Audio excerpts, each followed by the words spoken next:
To add more to yesterday's question was asked About if everything happening in a person's life predestined by God Almighty. That's right, yes. You would like to hear some more about it? Yes, please. You know, destiny is the most complicated thing which has ever been attempted by man to understand. That is why Hazrat sallallahu alaihi wasallam strongly discouraged overmuch contemplation over the issue of destiny, which has the danger of misleading you even away from God, because it's not within the capacity of everyone to understand the intricacies of this subject. This has been baffling the minds of philosophers from the times immemorial. This has been baffling the mind, the religious scholars of various religions. They want to find out how to explain the justification of destiny. So on this to this I'll return later after it's translated. Yes.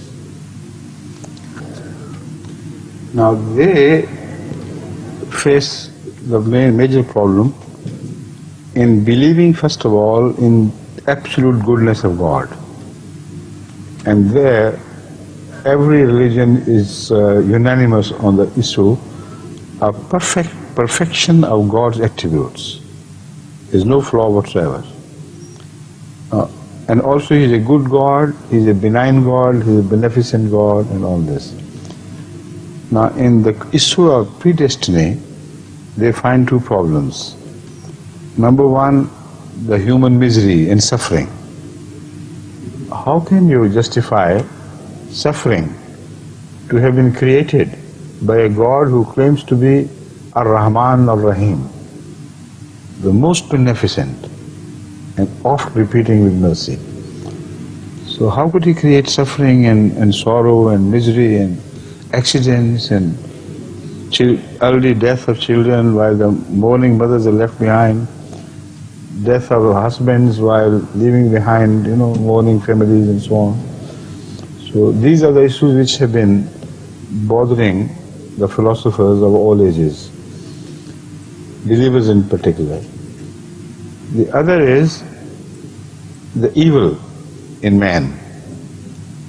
If we find some men to be extremely evil, then who created the evil? That is the point.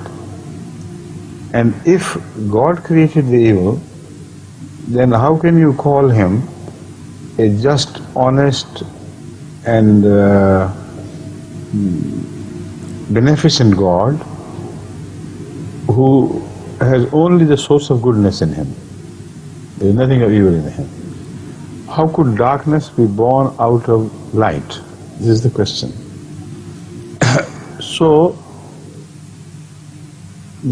another question is, if it is predestined, then all the evil people will be punished for no crime of theirs, because they were created like this. They could not defy the will of God. How could they? If they are punished for the evil which was created in them by God, the only crime they commit is obedience. You see? And if they are not obedient and they become good, then they defy the verdict of God, and then they will not be punished. So there is no logic in that. So issues like these have been perplexing the human mind, those of philosophers, those of the religious leaders, as well as those who disbelieve in God. They particularly take up these issues.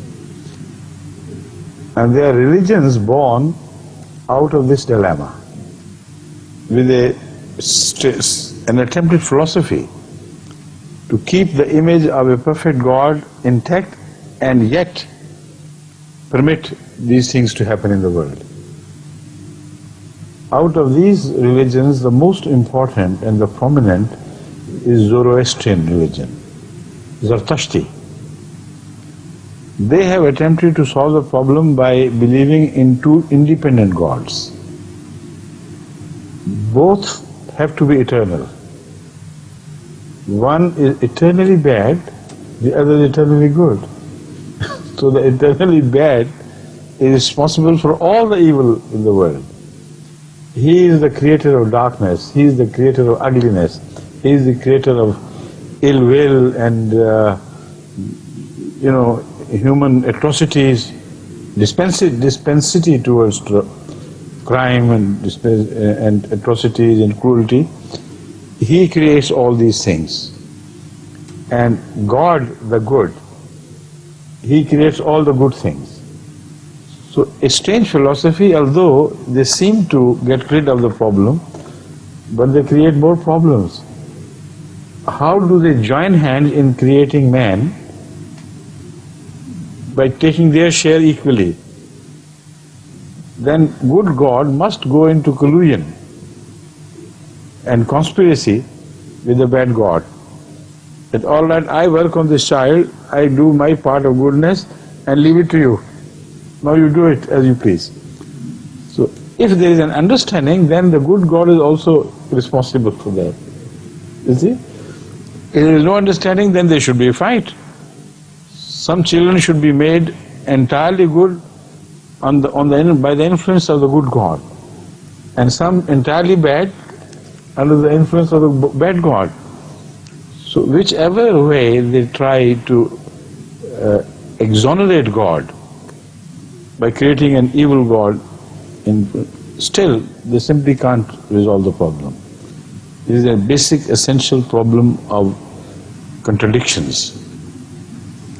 Now remember, the Holy Quran claims there is no contradiction in God. So whichever explanation leads us to contradictions has to be rejected. But enough for this young man, it's a complicated subject, I don't want him to add more perplexity for himself. Already it's quite complicated. The Iranians were for the followers of the Zoroastrian religion, who kept the fires alight. What do you call that in Arabic? Majusi. Al-Majus of Iran, of Persia, who dominated Iran before the invasion, before the conquest by Islam. So, they kept the fire alight all the time, because they thought it was a symbol of God the good, and darkness was a symbol of God the bad. So these were the two gods. Why did he permit the other God to participate in the creation of every person?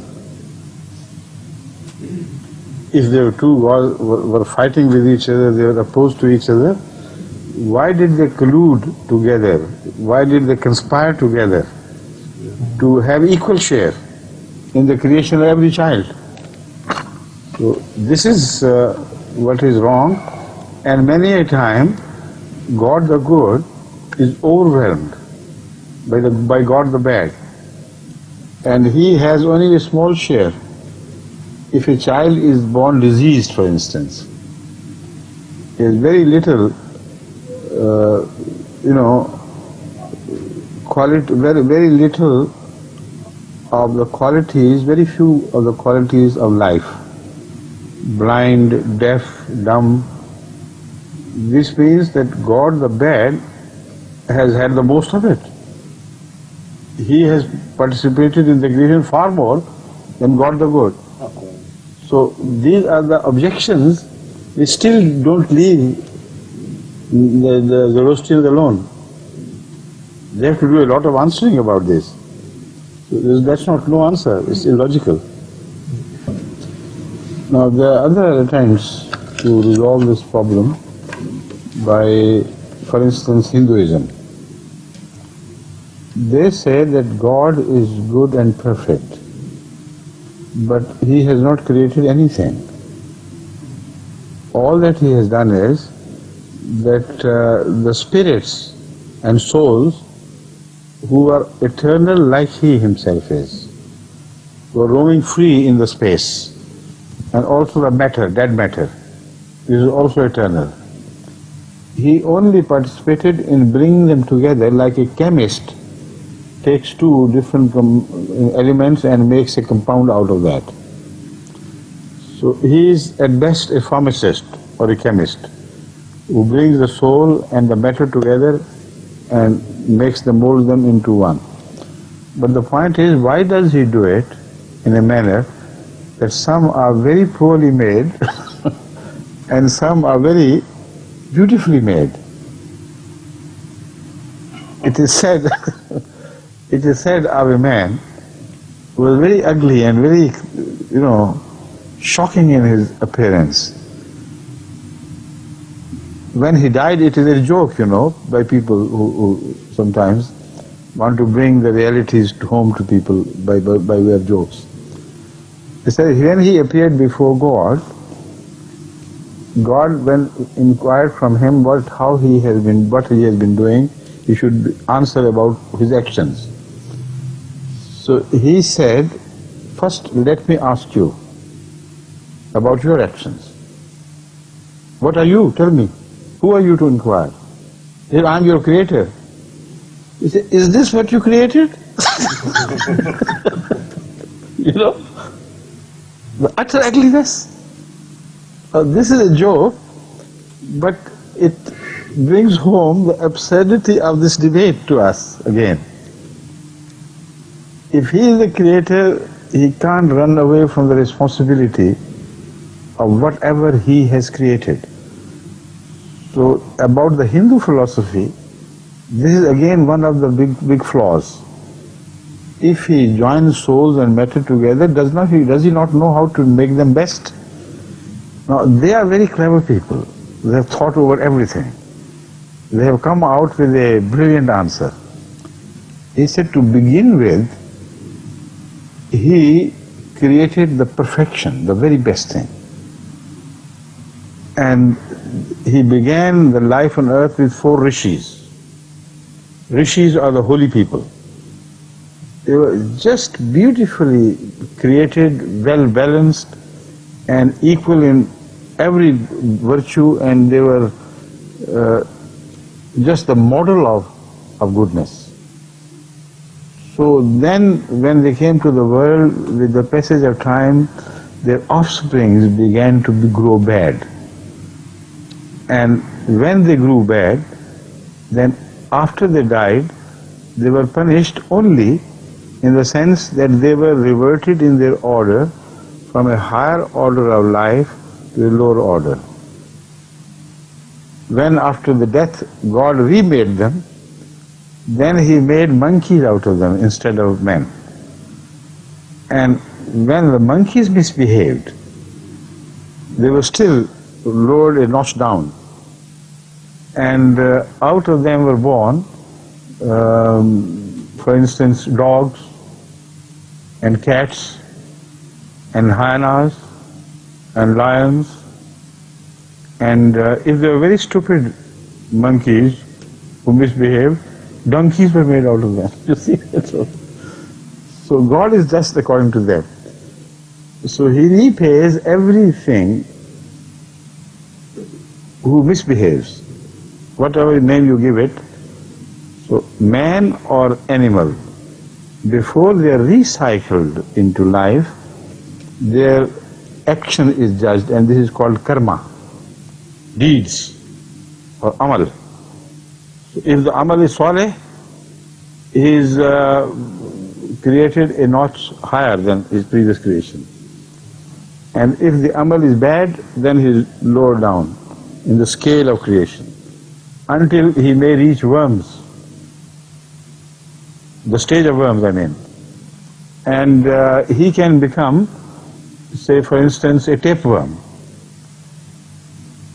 So it is just possible that a man, when he dies, he becomes a tapeworm who lives in the intestine of his own children. You see? So there is no end to this. Karma and its reward, crime and punishment, goodness and reward, this goes on so mixed up in the end that it's impossible to wriggle out of it, of this, this rigmarole. So whatever you do, you can't resolve the basic problem. There has to be something else, right? No, to begin with, he only creates men, and the men of the highest quality. Because if he creates animals and men, then the question of justice will arise. So they want to avoid this. This is why all the intricate scheme of Hindu creation. God creates in the first place the very best of human beings. And some Hindu scholars laugh at the evolutionists. They say, you're very stupid that you believe that man gradually grew, life gradually grew towards perfection. It's exactly the opposite. The perfect man was created first here on earth. And it was only he. Then out of that were born imperfect men and imperfect animals until it reached down the level of amoebas. The worms in the filth, etc. They were all created because of bad actions of the people who lost their goodness. Now you know that? Yes. That's why I have missed one point. The question arises as to how he created man to begin with. If he created perfect men, then how could men become bad later on? And if it were men alone he created, how were the animals born? So if you agree with the proposed plan of evolution as presented by the Western scholars in particular, then again the Hinduism cannot escape criticism.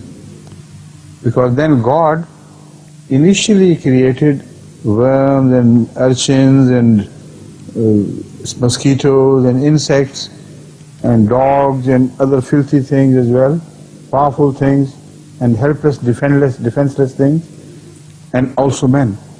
So where is the justice? It is the question of justice which we are confronting. So that is why they have a different plan, not the one as you explained.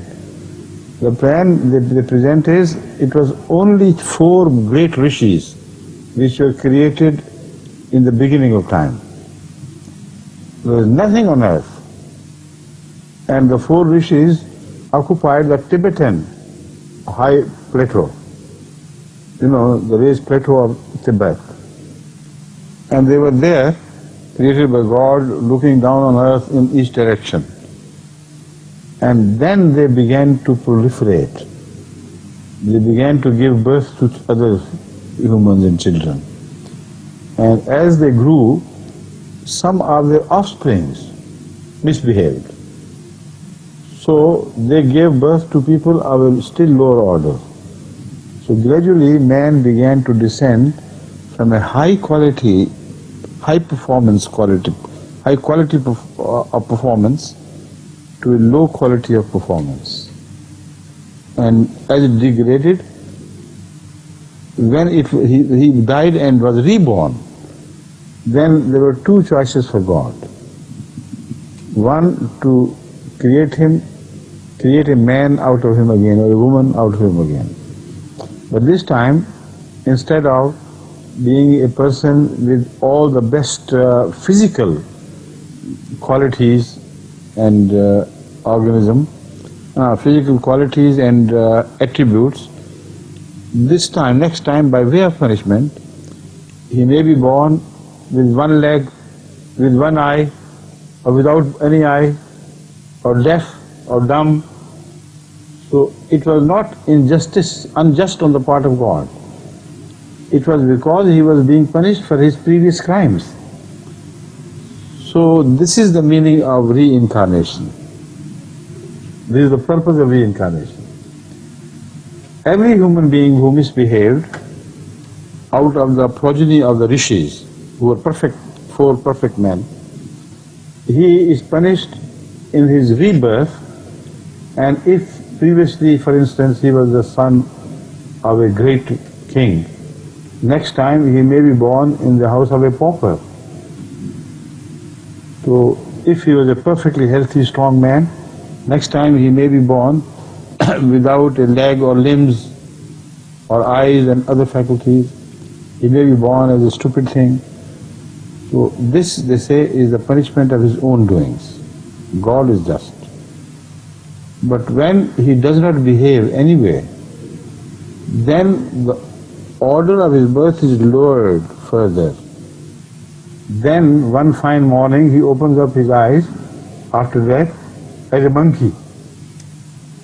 See, no longer a man. So the monkeys are born. So the order of creation is downward, not upwards. It begins with men, human beings, and begins to travel downwards. So the monkeys sometimes misbehave, you know. So what is that? How can you treat that? So God punished the misbehaving monkey by, for instance, making hyenas out of them, or dogs, or cats, or even worms. And if it was a stupid monkey, then it was turned into a donkey. A monkey made into a donkey. So this is the justice of Hindu gods. This is the concept of justice. This is how life began to proliferate. Out of our own bad actions, we created lower orders of animals. Right? Now you understand? I hope so. Now behave yourself. Be very careful. You know? Did I miss anything? Anyway, this is a very involved scheme and does not serve any purpose. In fact, it adds the problems, multiplies them, so that they reach a crescendo of stupidity. There is no sense left in the plan if you analyze it further. You know, if a father, an old man, is very vicious, and he has a son who is very pious and holy, the son will be reborn as a human being or even a better quality. The father may be reverted to the status of a dog. So it is just possible that one's father is born in his own house as a dog, and a vicious dog for that matter, you know, who bites. Amazing things happen, you know, in this philosophy. Unbelievable things. So we're not sold to it at all, right? A pious father has a holy boy, a good boy, as his son. The son will be born as a human being. The father may be born as a dog, and that boy may be the master of that dog. You see? In his own house, he is keeping his father as a dog. All these things are possible and may happen. You see, that is what I said. So this is useless. I can discuss it at length for much longer time. And this has no common sense whatsoever. Yet, the Western people are, fascinated by this philosophy. There are many people born in America and England and elsewhere who are sold to this philosophy because really what they want is a rebirth. Now, because they practically lose faith in God, but they can't lose faith in their own selves. They can't lose the desire to live forever. So it is the desire to gain eternity. This is mentioned in the story of Adam and Eve as well, in the Old Testament. The Satan, in the form of serpent, misled Eve, that if you eat of the fruit, you will become eternal. And that was the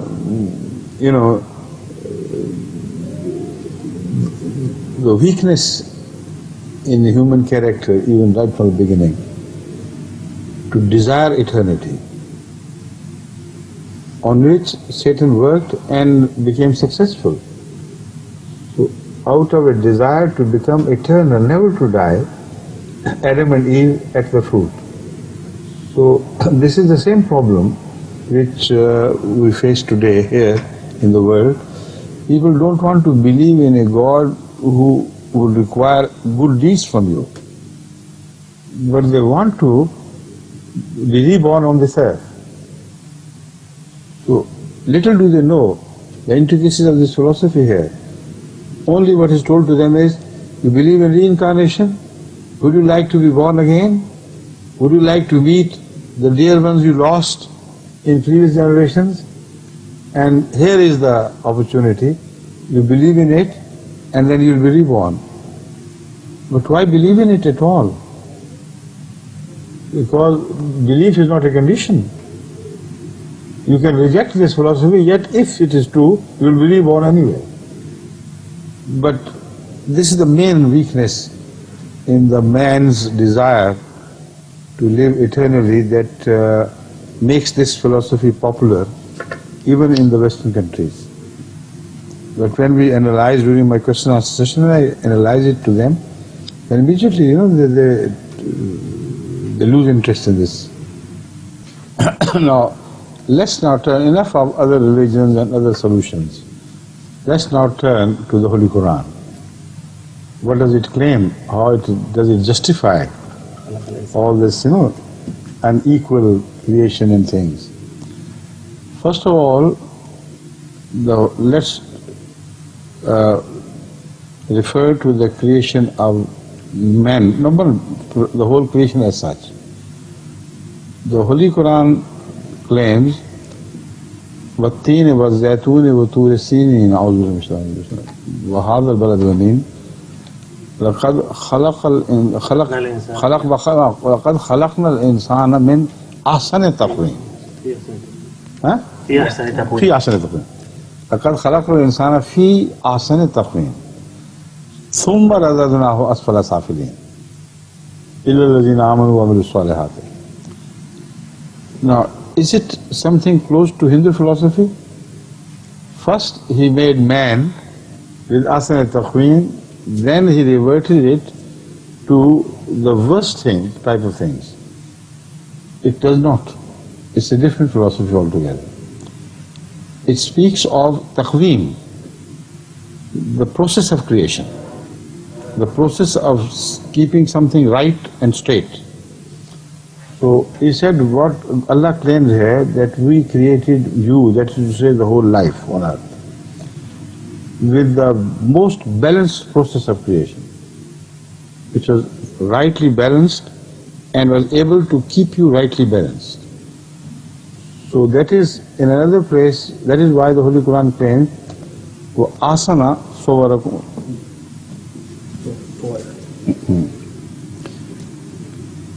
Huwallazi khalaqakum faminkum kafirun wa minkum mu'min wallahu bima ta'maluna basir khalaqa as-samawati wal ard bil haqq wa sawwarakum fa ahsana suwarakum wa ilayhi al-masir. That He it is who gave you shapes and made you beautiful, gave you the most beautiful, attractive shapes. Asana Swarakum. And then the Holy Quran claims that every man, every child which was born on Fitratullah, on Allah's nature, which is the best. So look at man as a physical being, so Asana Sawarakum will declare that man was created beautiful. Look at him internally by nature, and the other verse will come forward to declare that he is made after God himself. How can he be bad?